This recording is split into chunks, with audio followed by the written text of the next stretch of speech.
Hello everyone, welcome to the Mycom podcast. I'm Sheung Okimbaloye. The only difference between death and taxes is that death doesn't get worse every time Parliament meets. Well, that's according to Mark Twain. For many Nigerians, the tax system has long been seen as a burden rather than a tool for nation building. But some things might change soon, good or bad, depending on where you stand. Earlier this year, the Presidential Committee on Fiscal Policy and Tax Reforms, led by Mr. Taiwo Oyedele, rolled out bold proposals aimed at simplifying Nigeria's tax structure. Among them, reducing over 60 different taxes and levies to a single-digit number, boosting compliance through automation and ensuring fairness so that those who earn more pay more, while small businesses and low-income Nigerians can breathe easier. Well, the committee also envisions a unified national tax system, improved coordination between federal and subnational government, and a framework that could raise Nigeria's tax to GDP ratio from below 10% to around 18% in a few years, aligning with global standards. But the reforms are not that simple. They've got Nigerians talking. Some are even worried. They don't even know what is coming their way. So we ask, how feasible are these reforms? What resistance lie ahead? And most importantly, how soon will the ordinary Nigerians begin to feel the impact? Today on the Mycom podcast, we put the mic on Mr. Taiwo Oyedele, the man who is in a good position to shed light on the grey areas of the new tax reforms. Mr. Taiwo Oyedele, it's good to have you on the Mycom podcast. Thank you, my brother. It's a pleasure to be here. My first time on your podcast. Absolutely. It's a pleasure having you. And so there's so much. So we have started a countdown to January 1. Okay. That's nice. Basically, this podcast today is to enlighten Nigerians. There are FAQs that are bothering the minds of a lot of Nigerians who think, oh, we are in trouble with January 1. In fact, your allusion about the prostitutes who get the commercial sex workers has gotten a lot of people working because people literally think that is the case. And interestingly, at the forum where I made that comment, there was also the one about whether Agberos, the touts, were going to pay. And I said, of course, the law does not discriminate. And then there was the one on sex workers. It was the sex workers one that went viral. And guess who made it go viral? The men. Some of them say, you're just increasing the amount we need to pay. The way to start is that the general notion, and it's not only in Nigeria, perhaps one of the places where people think that they pay taxes to anybody, they think they pay more to the Queen in any part of the world that they pay to any government. In the United Kingdom, they think that the tax regime there is a bit stiffer. Yeah. But the question here in Nigeria, and the podcast speaks more to the younger Nigerians, to the demography here, those who are young, who think that even students, you are going to be taxing them. Are you going to start first and foremost, because I've had that conversation, students, even when they earn their stipend to go to school monthly, are you going to tax it? Thank you once again. I think the starting point is to acknowledge the fact that everywhere in the world where people have to pay tax, speak to them and they tell you their taxes are too much. They wish they don't have to pay. But of course, you can compare internationally by looking at rates, a threshold for exemption, and you would easily conclude that Nigeria is one of the lowest tax environments. The problem we have is multiplicity of those taxes and the fact that some of them are collected by non-state actors and some of them are collected in a way that is really very archaic and backward to the extent that people are physically assaulted to collect taxes from them. In your introductory remarks, you made a very interesting point around debt and taxes are certain, but at least debt doesn't get worse every time Parliament meets. I can tell you this is one time that Parliament met on taxes and is to reduce the burden.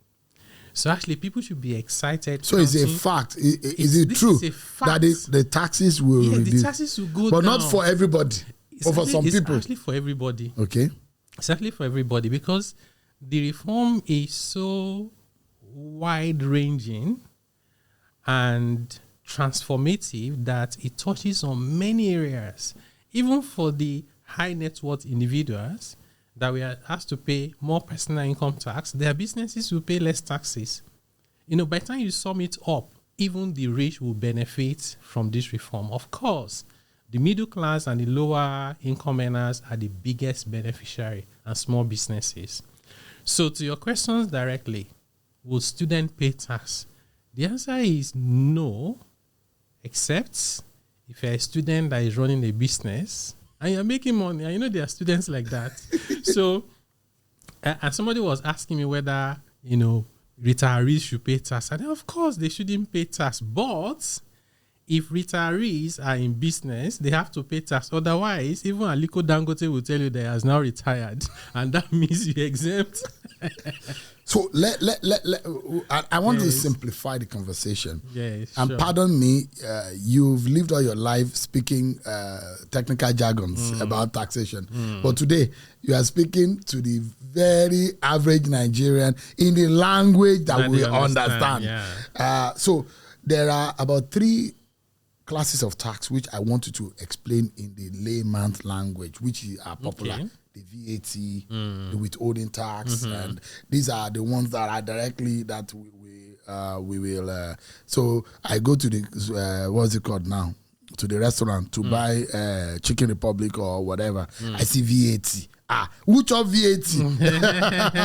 So, which give us just explain in layman terms these popular taxes and what they mean to the average person. VAT, for example. Yeah, let me start with VAT. I think that's the one that affects the most people.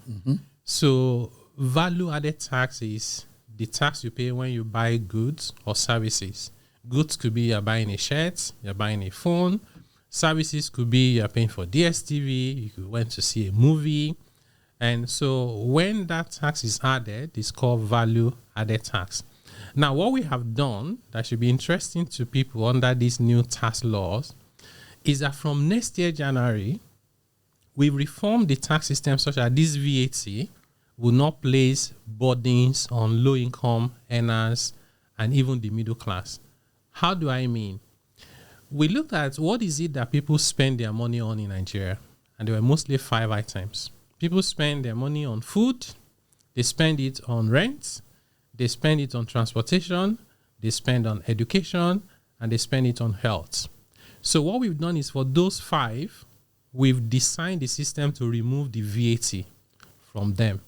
One thing that is very important that your followers and listeners must benefit from today, I'll use one example. If you produce and sell bread. Bread is basic food. Currently, under the old laws, VAT is not applicable on bread. It's called exempt. So what that means is when you're selling your bread, don't charge VAT. But the person, the baker that produced the bread, must have incurred VAT in buying equipment, in buying a phone, in buying airtime, the vehicle to go and deliver the bread. All the VAT they incur in producing the bread, they'll have to bear it. What would you do as a business person? You add up your costs, including VAT, to determine the cost of producing a loaf of bread. You add your margin and you determine how much you sell the bread. Under this new reform, that person producing bread, the bread has been turned from exempt to 0 rated. What it means is VAT will apply at 0%. And it means that any VAT the baker has incurred in producing the bread will be refunded 100%. This is massive. So those who are in bakery, in bread making it's just business. One example, it's actually food. Okay. We've done it for food. All food? Or we've done it for education. We've done it for health. If you know anybody that runs a school, whether it's kindergarten, whether it's university, tuition is 0 rated from January, which means no VAT. Any VAT you've incurred from buying laptop to buying school bus, government will refund the VAT. These are some of our reforms for these new laws. One of it will get people excited. And in this reform, we've got many of it. So if you run a school, yes, hospital, hospital, no VAT, pharmacy, shop. Yeah. What if you run a farm? Yeah, the same thing. If you run a farm, in fact, under the new law, you run an agric business, 5 years, no tax. Beyond that, your produce. 5 years from January 1, 2025. No, if you start a new farm business, okay, you get 5 years tax-free period. Okay. But even those that have been in business before and those that will be beyond 5 years, your produce are now zero rated. You get your input back. By the way, a lot of the inputs you need for agric businesses, we remove the VAT on them, from farm implement to fertilizers. So this is really a regime that says, this tax regime says, we want people to thrive. We want people to be able to meet their basic need without the burden of tax. So unfortunately in Nigeria, the level of tax awareness is very low. This tax reform has brought tax conversation into national limelight. Many people are finding out for the first time what has always been there, and they assume that this is just being newly introduced. Like saying sex workers will pay tax, because the tax law, the constitution itself says that every citizen must declare their income honestly to the appropriate authorities and pay their taxes. It does not tell you when it is legal, when it is immoral. Is a gift an income? A gift is an income, but it's exempt. Okay. But so you see, if Mr. Taiwo sees me and says, showing you good Yoruba boy. Yeah. You prostrated and you greeted me. Take 1,000 naira. There's no tax on it. But it. you know, the danger is that you can now make some tax planning around that. In fact, I saw one guy on social media, he said, from now on, when you pay for my services, description must be gifts. That cannot work. A gift can only be a gift if there's no exchange of value. If you give me something in return for what I'm paying you, it's no longer a gift. But the point is, if it's truly a gift, it is not taxable. Okay. Now, I'd like to know, for the benefit of those who are watching right now, and they will be thinking in their heads, okay, which one works for me, which one doesn't work for me. The tax works on items, not on it exempts a few items because the government puts priority on them because they want people to be able to afford them. For those to be affordable, yes.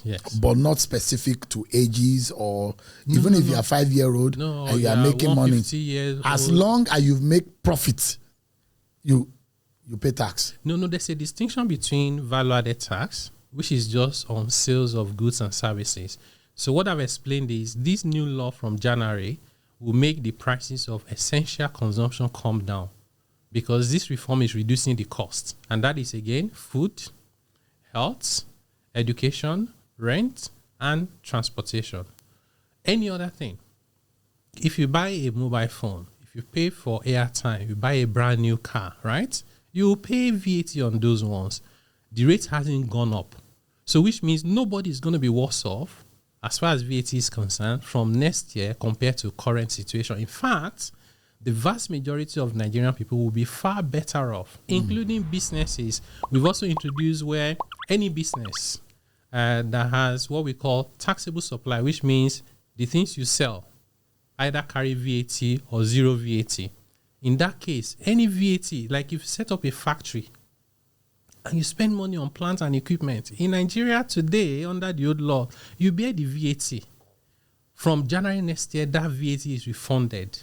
So this is also bringing the cost of doing business down for businesses. Which if they is this for all businesses or just for manufacturing? No, all businesses, even service providers. So there are service providers like lawyers, like accountants, who never got any input credit for VAT before in Nigeria's history. From January next year, they'll start getting it.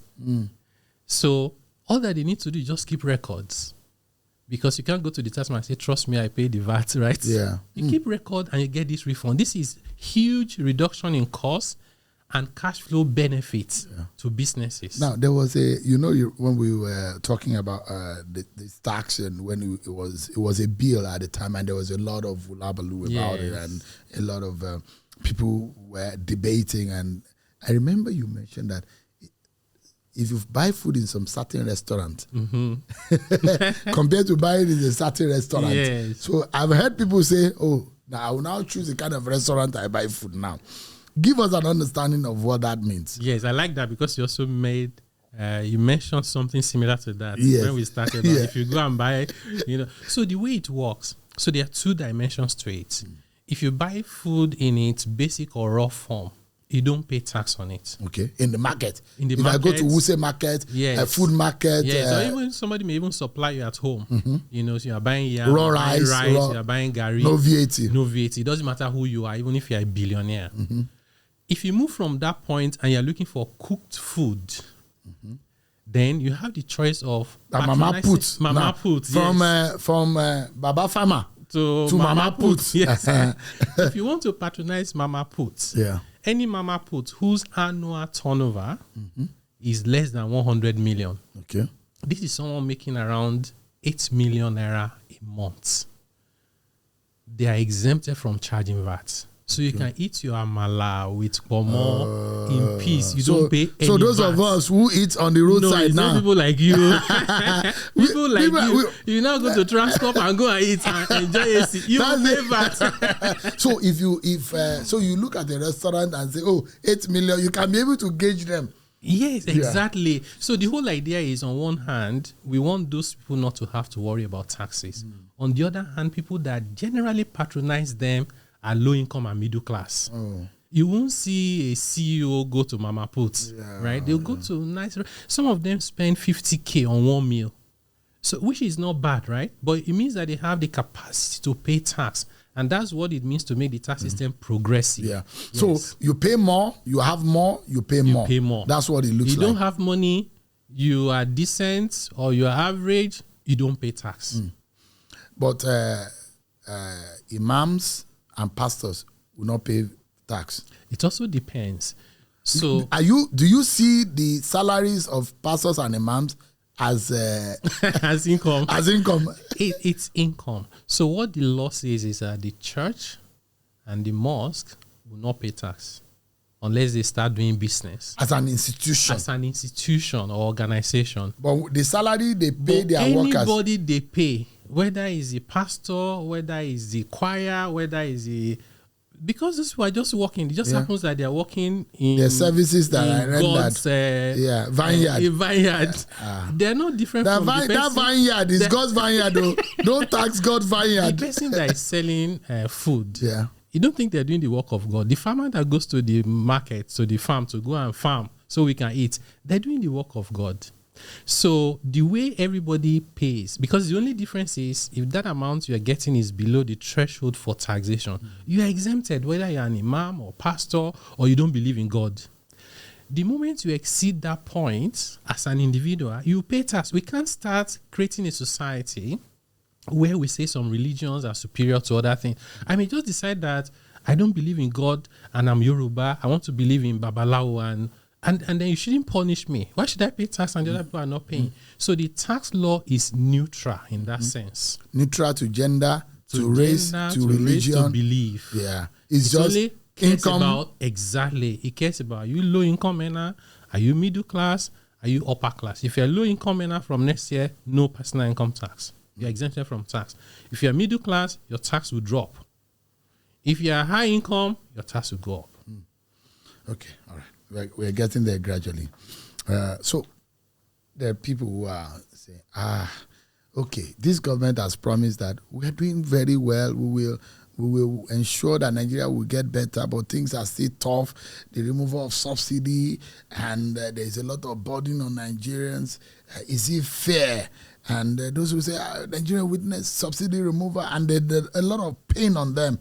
Don't you think that this is too much to bear?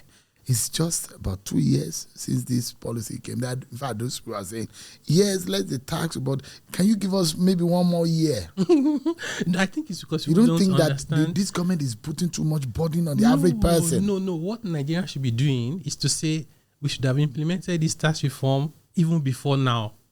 If you think about the major reforms of this government, subsidy removal, naira flotation, they came with pains, sacrifices, right? This tax reform comes with benefits. So just take the example of bread that I gave you. Bread is costing us 10 naira to produce today. From January, it will cost us 8 naira. Why do I want government to wait? I'm earning 100K per month.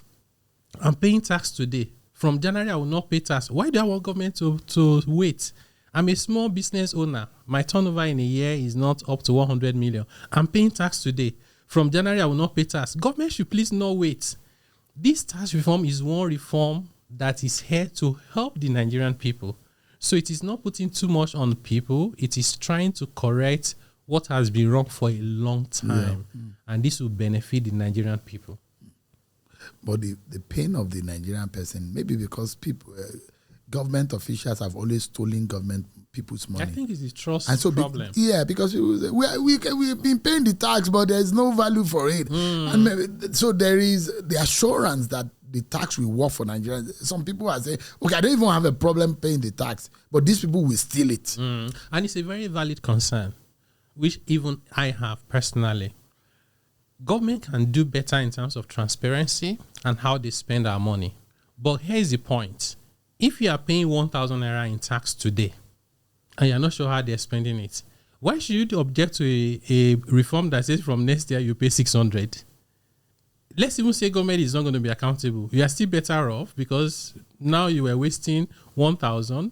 Next year you waste only 600. But these reforms actually go beyond that. Although the focus has been on the Tax Reform Acts, we have other aspects of the work we have been doing that focuses on the accountability and how the money is utilized. Just a couple of weeks ago, the National Assembly passed about 4 of the bills to alter the Constitution, which were proposals from our committee. And some of it is to provide the framework for accountability and transparency. You know, you think about local governments today in Nigeria, you hardly can find, I don't know of any, hardly can find any of them with audited accounts that is published or even their budgets. So how do you begin to benefit from, you know, the social contracts if there's not even transparency at that level? So while we are working on these different aspects of the system, from ensuring that the vulnerable people are exempted from tax, the rich people pay their fair share, but also the money must be used in a way that benefits society. That's the essence of that social contract. So, you know, when people say, this government has made a lot of money, why are they still borrowing? It's maths. Let me not complicate it. It's just maths. The maths is, anytime government produces a budget and they say, we're going to spend 10 naira, and they say, we plan to collect 6 naira, there's a deficit of 4. That's the difference. You need to borrow 4. If you go ahead and collect 7, you have exceeded your budget revenue, but you still haven't met your expenditure. You still need to borrow 3. So people should not get it mixed up to say, government says we've exceeded revenue collection and they're still borrowing. So let's focus our energy on properly analyzing what our problems are and channeling our energy towards solving those problems. Now, it still comes back to the runs girls and the sex workers. The questions about them paying taxes on prostitution, but sex work, they say, is illegal in Nigeria. Why would they pay tax when what they are doing is illegal? You know, many things are illegal in Nigeria, as it is in other parts of the world. Smuggling is illegal. If we both sell imported cars or imported rice, and you are the good guy, patriotic, honest, you clear through custom, me, I smuggle it in. Right? First, I've avoided paying custom duties. I will now sell those cars or rice, and I'll say, well, it's illegal income, government should exempt it. You're providing more incentive for that bad behavior. And one other example I gave earlier on is, you drive against traffic. You're an Uber driver. The other person says, no, I follow traffic rules. You drive against traffic because somebody says we're going to miss their flight, you collect double the amount. Should we exempt you? No. This is not a conversation that is starting today. Like I said, this starts from the Constitution itself. In 1927, there was a Supreme Court judgment in the US. Today, if you go to IRS, you find on their website, there's a requirement to disclose and pay tax on stolen property. if you go and steal anything, they say you must declare it in your tax returns. They know not everybody will declare it, but the day we find you, it will take so much time to establish that you stole the money, but it takes less than 24 hours to confirm that you did not pay the tax. So this is one of the tools that countries are using, one, to discourage illegal activities, and number two, to ensure that there's more accountability and transparency, but more importantly, so that there's fair play. The person that smuggles, the person that does Yahoo, and the person that is the runs girl, commercial sex worker, they all use public infrastructure, isn't it? So the person that is there trying to lift bricks and mortar, sweating, is paying tax. Why should they exempt someone else that has any income otherwise? Now, there are a section of those who are watching now and who are big followers on this podcast. And there are those who think now that they will be charged VAT on services like Facebook, YouTube, Netflix, crypto, and all of that. And some of the fear is that it will have a ripple effect on the cost that will be factored by the companies, and the consumers will have to bear the burden. How would this fear be handled? It's not a new requirement. This was introduced more than 4 or 5 years ago. So I have a premium account on LinkedIn. So when this was introduced through Finance Act, I think it was 2020 Finance Act. So I got an email from LinkedIn that says, in your next subscription, we'll charge VAT. They've been charging it. I'm paying it to the government. Nigeria is not doing anything different, because what the system should do anywhere in the world is you create a level playing field between online and offline business. So if you are, doing buying and selling physically and you pay tax, why should the person doing online be exempted? We don't want the person online to have an undue advantage, as much as we do not want to also punish them for doing their businesses online. So YouTube, LinkedIn, those guys are already doing VAT. So nothing changes from next year, right? So they have nothing to worry about. But how can the government tax activities on crypto to tax it? There's no VAT on crypto because it's not seen as, an exchange of good. Is seen as currency or virtual assets. So the provision of the law before the tax reform, is that if you make a gain on crypto, you pay capital gains tax. If you make losses, your losses are ignored. Under this new law from January next year, first we do a net position. So you made some gains, you made some losses. We say, is it a net loss? No tax. Is it a net gain? Maybe there could be tax. We now say, how much money have you made? Are you above the exemption threshold? If no, you still don't pay tax. If you are above the threshold, then we say, what is the rate applicable to you? It might be 2%, might be 3%, might be 10%, it might be 25%. It's the maximum. If you make like $1 million from crypto, you pay 25%. So this is not new, like I said. It's just because this reform is creating a lot of awareness and consciousness, and people are hearing some of these things for the first time. And therefore, they think that this government has just introduced those taxes. Yeah. By the way, we had an engagement with journalists, and I said to them, people say, Tinubu and tax. He wants to kill us with tax. And I said to them, I have 100,000 naira gifts. If you can tell me one tax that this present government has introduced on the masses, nobody could provide an answer. I gave them my email to say, the offer is still open. They can provide the answer later. I'm still waiting for the answer. Anybody that is watching this or listening to this can also give us the tax that this government has introduced. I can tell you. Is that offer still open? 100,000 to anybody? Yes, to anybody. Okay. It's open to anybody. I can tell you this government, this president in particular, has suspended, repealed, or reversed the most taxes in Nigeria's history. The first set of executive orders that Mr. President signed on the 7th of July 2023 were suspending taxes. But what about tariffs? Tariffs has been jacked up under this government. No, but you see, tariff is just... The tariffs is a sister to taxation. No, it's not. Look at the telecom guys. They could no longer cope. They were no longer building. So calls were dropping. We can keep insisting that they should not increase their rate.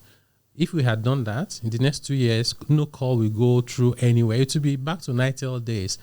When people render goods or they render service or they sell goods, it's just normal commercial thing for them to break even and make some profit. So I would like us to not add tariff. Tariff is not the only reason why the tariffs are regulated is because you don't want them to be overboard. For example, electricity is monopoly. Wherever you live, you can't change who is providing your electricity. So government will not allow them to just charge as they please. So they have to wait for government to approve their tariff. Same thing with telecommunication. But we can't apply that and say it's now tax. And by the way, it's done everywhere in the world. Yeah, but the tariffs, what Nigerians will reference as paying is what gets out of their pocket. That is not theirs. They worked for it, but is now getting out of there. Either they are paid in taxes or in levies or in as tariff. It still amounts to the fact that this money I ended, but is getting out of my pocket. And they say this is no thanks to President Bola Tinubu.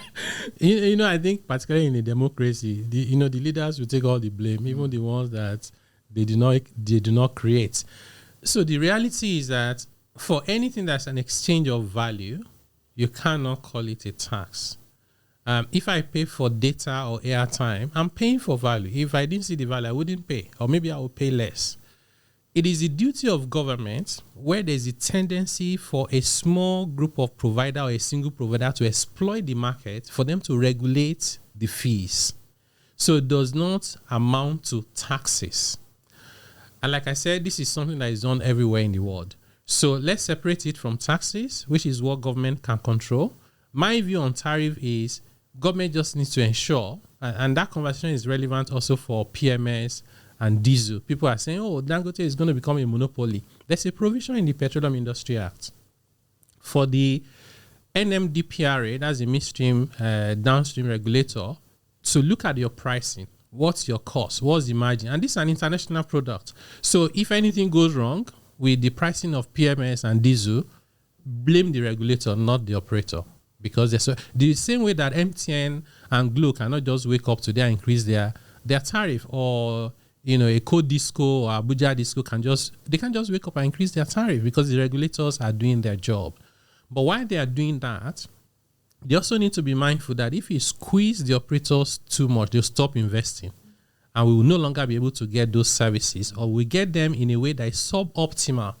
What Nigerians are going through now is the process of a reset.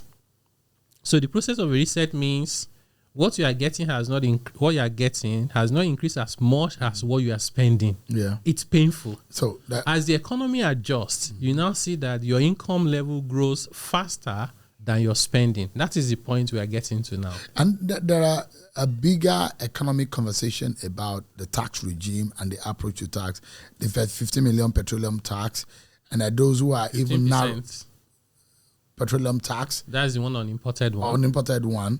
And also those who are saying the 5% on petrol, which the possibility that those who are making the calculation that government would have made in 1 year over 700 billion naira. And there are those who are saying, does it even make sense? Why? Already I'm paying higher because you remove subsidy.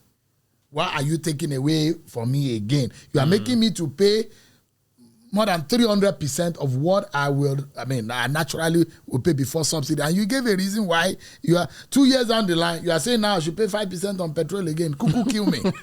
So first, the 5% is not taking effect from January next year. Okay. It was a law that was introduced in 2007, was never implemented. In the process of the reforms, we're looking at different taxes here and there, and we said, is there a tax that makes sense? Keep it. If it doesn't make sense, repeal it. We looked around the world. More than 150 countries have similar taxes dedicated to road infrastructure in particular. So we said, this makes sense, but cannot happen now. So there's a provision in the law that states clearly that even though the tax law is taking effect from January next year, this surcharge of 5% will not come into effect. That's actually transparency. That's being mindful of the environment when the time is right. And that can be introduced without a change in pump price. That's easy. But we should focus more on if and when we start collecting it. How do we ensure that every 1 naira goes into fixing road? You just need to travel on road and see the nightmare. So the money to be, that 5% on petrol is to be plowed. Dedicated to roads. Why not let us do it this way? Instead of, because the higher petrol pump price that the average citizens pay, that money is going into the pockets of the states. The larger part of it, anyways. The bigger percentage of it goes into the state and they share it. Why not tax what is gone into and take it from there? Why is it the one from the pocket of the people that are paying more? No, I like that question. It's a very valid question.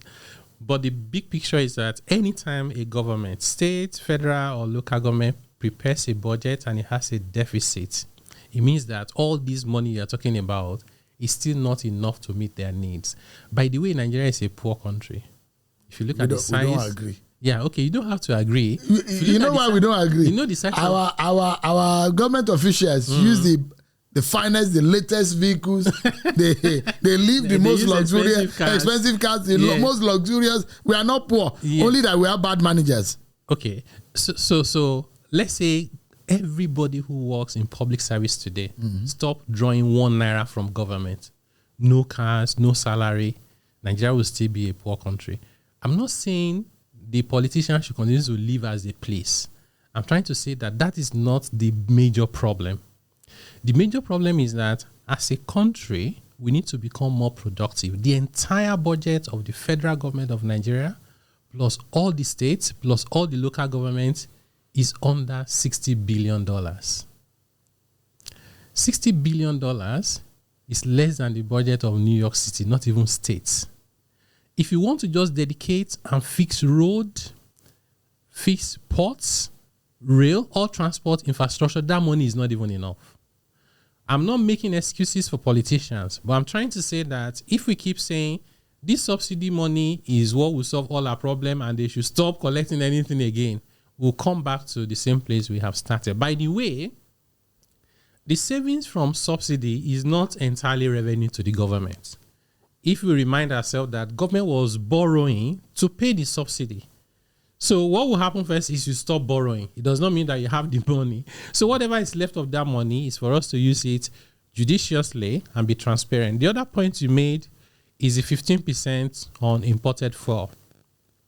The 15% on imported fuel is not meant to add to the cost of buying petrol or diesel. It's meant to discourage those who are importing what we are producing locally. Because, so if you speak to, Dangote Refinery, they will tell you that people are bringing in substandard products. So they can undercut. If you allow them to keep undercutting, the person who is refining locally will close down. And we'll go back to the same place we started. This has been one of the biggest problems in Nigeria. If you compare today, the price of PMS or diesel in Nigeria, even with our neighboring country, is like half. So we should allow the local refiner to survive because we all benefit in the long run. I wanted to find out, remittances, are they taxed? No. Because those of us who have... You're already doing your calculation. Those of us who have family members, Christmas is coming. Yeah, you send money. Remittances are not taxed. No, they are not taxable. Okay. Gift remittances are fully exempt. You don't need to worry about that. Okay, interesting. Then I was going to ask, a popular TikToker was crying online that they asked him to pay 36 million naira in tax. Now, the January regime has not started. But that young TikToker is saying 36 million. The way it works, even under the current tax laws, as well as in the new tax reform laws, is what we call self-assessment. So that TikToker probably made a lot of money or claimed to have made a lot of money, right? So the tax man, this is done everywhere in the world. If you go on TV and you say, by the way, I just clocked some deals, 500 million. The tax man is grateful for your life, but you're going to receive a letter based on what you said.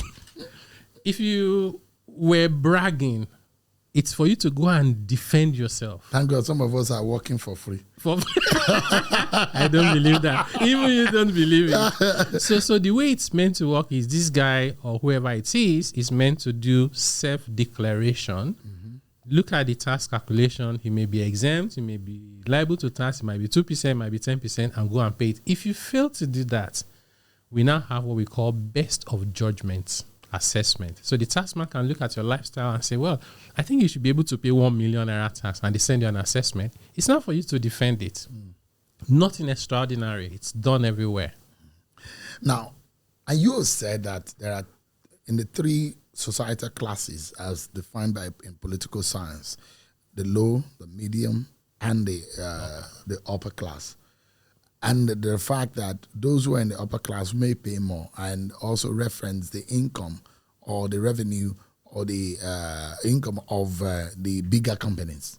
Now, there are those who say, yeah, if you tax those people more, for example, the Dangotes of this world, the Boas of this world, those who are producing what we call daily needs. Yes. Now, you tax them more, they add it into the price of the commodities. I like that. The average, the poor man that you say you're not taxing is the one that is bearing the brunt. I like that question a lot because it helps me to clarify some of these misunderstanding. What we've done, if I stay with those big names you call, Aliko Dangote, the Boas, even the Tony Elumelus, right? Yeah. So these guys have their personal income, which could be that it was drawn from the business as their salary and compensation or dividend. Most of these guys earn dividend. The tax has not increased. If they earn compensation, the tax has gone up, right? But do you know what is going to happen to their business? Their business will make a lot more money. The corporate tax rate is being reduced from 30% to 25%. Input VAT that they never got back before on asset, they will get it. Input VAT they never go back on overhead, they will get it. So if you take someone like, just for an example, Aliko Dangote, if his personal income tax will go up by 1 billion naira, his business will make 20 billion more. How is it worse off? That's why I said to you that even the rich people are overall better off. But of course, conveniently, many people will isolate one thing they don't like and amplify it. They won't tell you there are 9 other things. The point is this. Yes. The point is this. Take for example, Dangote Sugar. Yes. If the new tax regime is focusing on taxing those who that company, I'm talking about Dangote Sugar as a company, they will pay less tax. Oh, they will be paying less tax. Yeah, the point is that if you are taxing them heavier. No. There's no company that is being taxed heavier under the law. Okay. The companies are being taxed either completely exempt. If you're a small, if you're a big company, the taxes are coming down. There's no company that is paying more. Is it possible that by people will pay less taxes from January than they are paying now? Yes, that's what we've been saying. That is 98% of Nigerians and all businesses will pay less tax from January next year. But you would have captured more people. God bless you. This is where we're expecting the tax revenue to increase. The net will have caught more fishes. There are too many tax evaders. Apart from trying to raise revenue by getting evaders to pay, it also helps society to work better. Because if you are in the same business with your friend and you are paying tax and he is evading tax, you can't compete. So we are rewarding bad behavior by allowing evasion to persist. That's why we've taken our time to say, who is it that can't pay tax? Exempt them. Who is it that needs to pay less? Let them pay less. Anyone that we agree should pay must pay. That's how to make a society work. So give us an understanding. How many Nigerians are paying tax? And what is the expectation that the tax net is supposed to capture from January? Excellent question. Nigeria is over 200 million people. We're not very sure how many we are. But based on employment data, about 86 million Nigerians are actively employed. You can argue how many of them can even afford to pay any tax. In the tax nets, across all 36 states, FCT, the active number of taxpayers is less than 10 million. That math does not add up. And you can take any country in the world, developing, develop, underdeveloped. There is no way the people that are in the net should not be at least half of the people who are active. So which means Nigeria has a long way to go to move from like 10 million to around 40 million. When you go to businesses, the number is not much different. You will see with the Corporate Affairs Commission, over 1 million companies are registered, actively paying taxes, barely 100,000. If you don't fix that problem, we continue to create a distortion for the economy where honest people struggle to survive. How do you then track people to pay tax? Yes. How do you hope to capture more people into the net? Yes. You are looking for 30 million more people. Yes. So this is for the where federal taxation. No, not the state. It's actually state. For individual, it's state. Okay. The federal one is now the companies. Yeah. It's a lower number. But you see, this is the whole essence of the intelligence we are trying to piece together. What happens in your bank account when you travel abroad, how you use your payment card, electricity, your phone, all those information. We've also introduced what we call fiscalization, which is when you issue an invoice for goods or services, government gets a copy automatically. What we're trying to do with that is, instead of relying on people to be honest and patriotic to tell us their income, we want to use the system to find out. Your primary role is to declare your income yourself. Then government, on the other hand, we do a ecosystem validation. You say, life is hard though. I only made 1 million last year.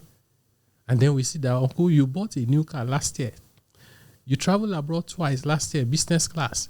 You went to the mall, restaurant. True, Baba Jebo. Hey, you come and explain it. You come and explain it. You spend 50 million, you say you only earn 1. Tell us how. By the way, government will now go after you if you earn 50K and you spend 90K. They're not looking for those kind of small money. It's not worth it.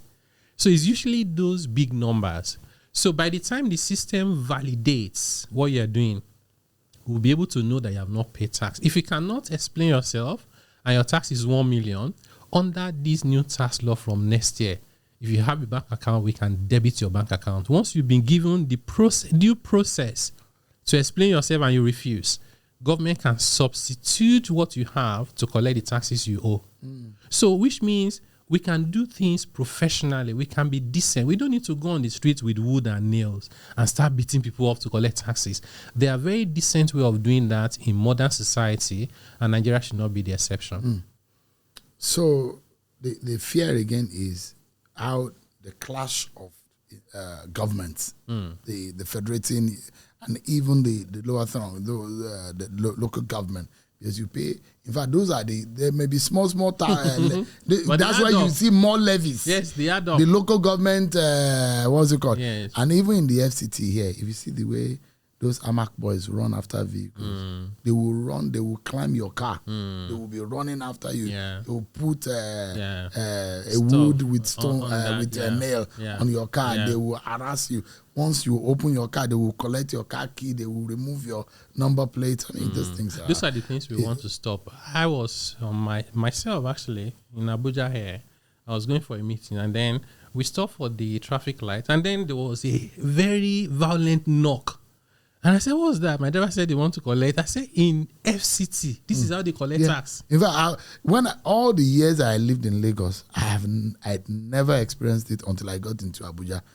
That people will literally climb your vehicle. Yeah, to collect taxes. Because my official car that I brought from Lagos, and it gave me a lot of problems. So they see the car, they climbed it, and they... Remember the very sad story of the couple that lost their life because some criminals were chasing after them. Yeah, because they had the steering to collect taxes. We've gone beyond that. So under the new tax reform law, all those are part of what we want to put behind us. I'm not saying it will be easy and it will happen just when the clock turns 1st of January next year, because these things take time. But now we are very intentional and we are very committed to fixing that problem so that Nigerian people can even have that relief. Today, Nigerians pay a lot of taxes. Many of those taxes do not get to the government. The chances of getting taxpayers' value for the taxes you pay is 0 when the money does not even get to the government. The Joint Tax Board released a report recently saying all of the local governments in Nigeria did not even collect 50 billion naira in a whole year. How is that possible? We should just exempt everybody from local government taxes if it's 50 billion we're looking for. So this whole idea of people paying more, government collecting less, is something we need to fix, and this tax law is helping us in that direction. Where the pockets of the average person suffer from multiple hands that goes into it. The federal hands go into it, the state hands go, the local government hands go into it. If you are not careful, there are unseen forces, spiritual hands will even go into it. It's a fear that multiple taxation. Yeah. And that's the yeah, but you see, the point again is that what you just described now is what we are going through now. The tax reform says from January next year, let's deal with those. So that's why I keep saying I don't know why anybody will object to a reform. Are you unifying it? Yes. That you don't have to be paying to any. We are unifying it. We are harmonizing it. So you pay once. Removing the requirement to physically provide a barrier or hindrance to collect taxes. All this cash collection. These are the things we are working on. In fact, one of the amendments to alter the constitution is to address this particular issue. Because you have the constitution today that says local government can collect radio levy, TV levy, bicycle tax, even wheelbarrow taxes in the constitution. So we need to get rid of these things. And that's exactly what these reforms are trying to do. So Nigerians should please support this reform for the benefit of all of us. Because the other option we have is continue with status quo, and it's clearly not working for us. So you are hoping to capture 40 more Nigerians in the first year? No, it won't be first year, to be realistic. Yeah. I think it's a journey that will take time, maybe another 2 to 3 years.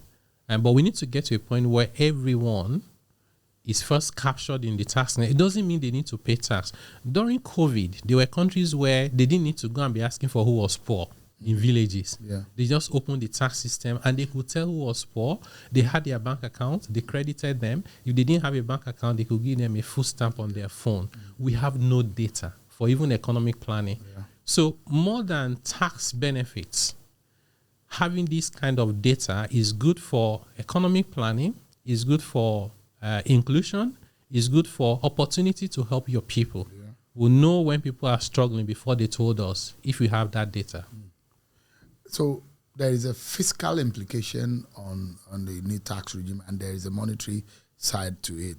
And there are implications either for good or for bad. There are those who think that there might be inflationary effect.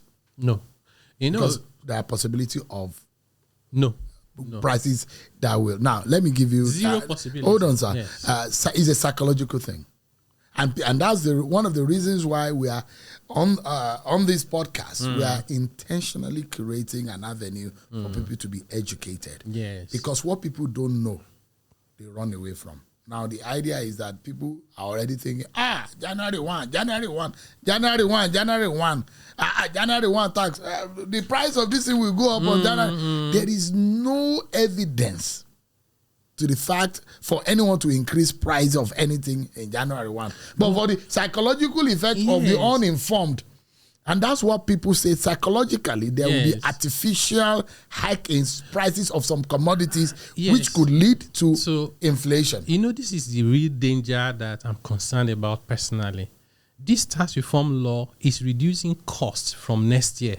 Cost of manufacturer, service provider, agri, education, and then the narrative is, prices will go up. We are giving an excuse for those who might want to take advantage of us from January. We should be telling them that we expect their prices to come down because this tax reform is reducing their cost. To do otherwise is to, in my view, undergoing economic sabotage. There's really no reason. I don't see any reason why under this new tax law, any cost or any price will go up. It should come down.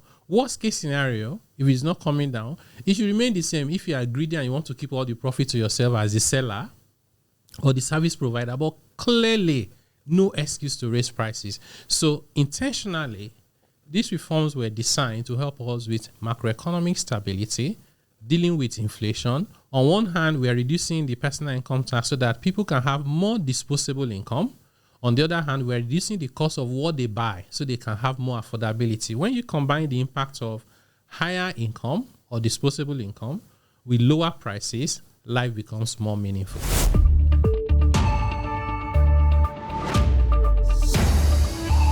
Anybody earning national minimum wage, which is currently 70,000 naira a month, or even above that, so long as after taking all their relief and deductions, they do not earn more than 800,000 taxable income in a year. Bear in mind, this is not gross salary, it's your gross less deductions, then you won't pay tax. So essentially, low income earners, Minimum wage earners and a little bit above it will not pay tax. The answer is no. The arrangement has been done in a way that it redistributes part of VAT revenue to recognize where consumption takes place. Previously, most consumption are reported out of Lagos, and Lagos gets the credit. Under the new law, a bit more of that, because we had to listen to the governors based on instructions that they gave, is recognize where the activities take place. So when you make calls in Kano, when you make calls in Ekiti or Enugu, the state will now benefit a bit more from those VAT than previously. So it will benefit all the states.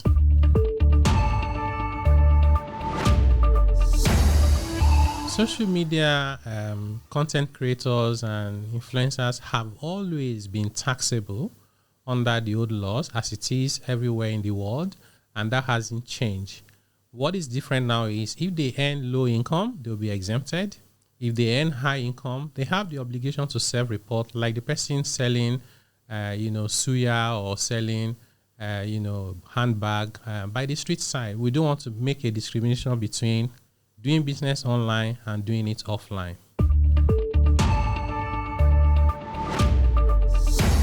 If you earn about 100 million, I wish you earn 100 million.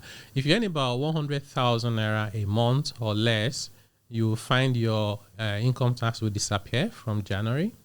If you earn more than 100,000 to around 1.8 million naira a month, you see a drop in your monthly taxes, so your take-home pay would increase.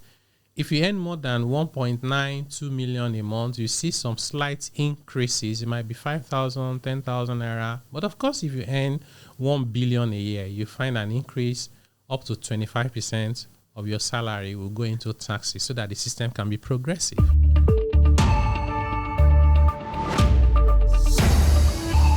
When you pay tithe, it's between you and your God. So for the church or the mosque that collects it, they don't pay tax on it. For you, you must have paid your tax before you make the contribution to the church. And that has always been the case. That will continue to be the case under the new law. Nothing changed.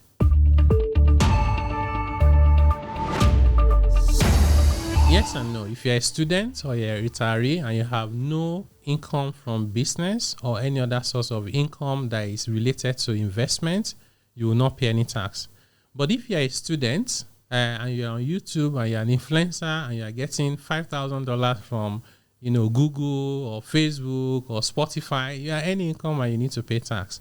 If you're a retiree and you run a business and you're making money, you need to pay tax like everyone else. But on your retirement benefits, as a retiree or pension, no tax. As a student, if you are given stipend, gifts, allowances for school, no tax. But you make money from doing business like anyone else, you will pay tax.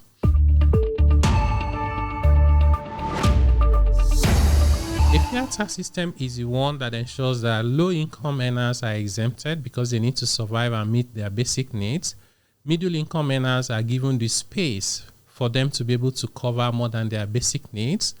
And high-income earners, high net worth individuals are made to pay their fair share. That's how to run a society.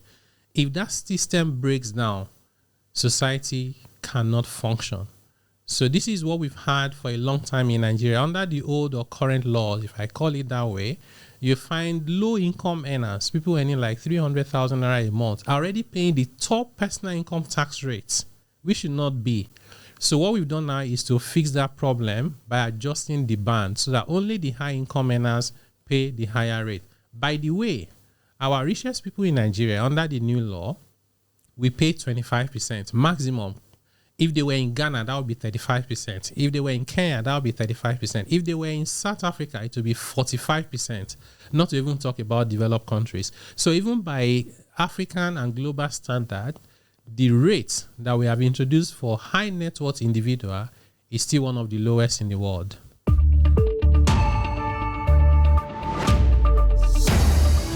It's not only Nigerians, so nobody likes to pay tax. Go to America, Americans don't want to pay tax. Go to Britain, British don't want to pay tax. It's everywhere, so there's nothing unusual about it.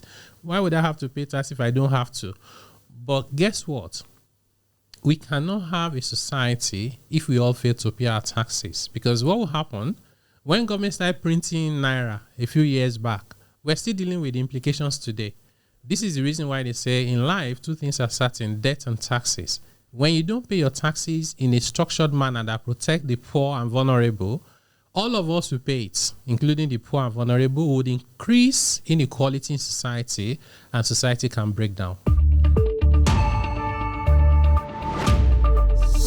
Unfortunately, that's incorrect. There is that general narrative that President Tinubu is a tax master. He wants to tax everything, but people can't even mention one tax that this president has introduced on the masses. Contrary to that general belief, this president has suspended, repealed, or reversed the most taxes that I know of in Nigerian history. From the 5% excise tax on telecommunication was reversed by this government. Cybersecurity levy was reversed by this government. Tax on imported vehicles for excise on carbon emission was reversed by this government. Tax on single-use plastic, and I can go on and on in about 8 to 10 taxes. And this president is also the one that says we cannot be paying over 60 taxes and levies, over 200 informal taxes. Let's harmonize them and bring down the numbers, which is what we've been actively working on. So it is not correct that President Tinubu has been introducing taxes. Contrary to that, he has been reversing, suspending, and harmonizing them so the ordinary person can breathe. Thank you so much, Mr. Oyedele. Thank you for having me. And I think the way to end this conversation is the fear that the American government declared Nigeria a country of particular concern. That those who think that may hurt trade, especially looking at our trade balances between the United States and our export and importation conversations for the next few years, the investment generally. What are your fears about this? I think, we'd rather not be classified as a country of particular concern. But remember that the current president of America did this previously, so it's not the first time. China is a country of particular concern. They're producing for the rest of the world. Their trade is growing. I think personally it's something to think about as a national wake-up call to fight insecurity. But when it comes to the economy, commerce, international trade, I do not think that would affect us materially. After all, the Eurobond that was issued recently was oversubscribed significantly. Taiwo Oyedele is a tax consultant and the chair of the Presidential Committee on Tax Reforms. Thank you so much indeed for speaking to Nigerians and educating us about what to expect. We have started a countdown to January 1. I like the countdown, actually. Thank you very much for what you do. Thank you so much. I appreciate it. Well, that's our podcast today. Many thanks, everyone, for watching. Every bit of this very educative. And, of course, you can take one or thing out. But one thing that is paramount is civic responsibility. Your role as a citizen to the society. Well, you might be asking, the duty of the government or government officials to you, too. We need to hold them accountable. Thank you so much indeed for watching. I'm Seun Akimale. I'll see you next time. Don't forget, subscribe, follow, and share. Bye for now. Thank you for joining us on this edition of Mike On Podcast with Seun Akimale. Mike On Podcast for the independent mind.